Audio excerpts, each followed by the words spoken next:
The UFC makes its return to Mexico City with a nice headliner for UFC on ESPN Plus 17 between Yair Rodriguez and Jeremy Stephens.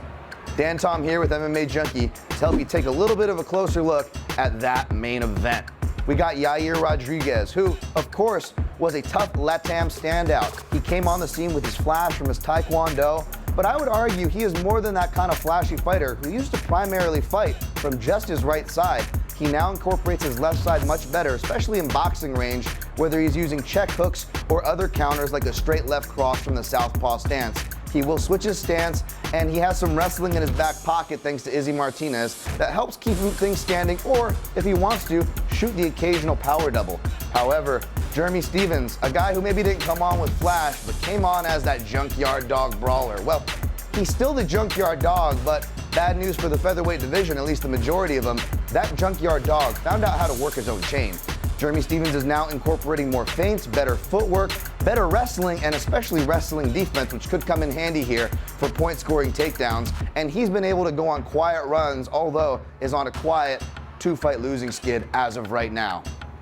My thoughts on the matchup. Well, Yair Rodriguez initially opened up as the favorite. I can see why. However, I can also see why public money has now pushed it, at least at the time of this video, to a pick'em, dead even at -115. Again, depends on what houses you're looking at. I agree with the opening line, but I also agree with the line movement, meaning this could be a fight for Yair Rodriguez to showcase against a longtime stapled veteran.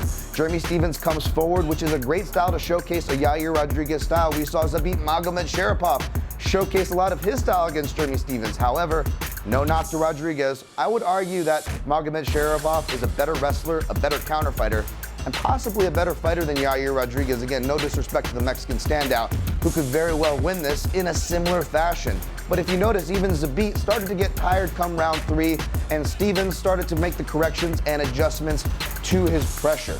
So my pick here, I'm actually going to go with the underdog, or at least the guy who opened as the underdog, which is Jeremy Stephens. I think his pressure wins the day, whether he counters Yair Rodriguez early or is able to pick him up after maybe slowing him down with some calf kicks of his own. Maybe Yair gets tired in those later rounds. But after we saw what Yair did to the Korean zombie, how can you ever count that guy out?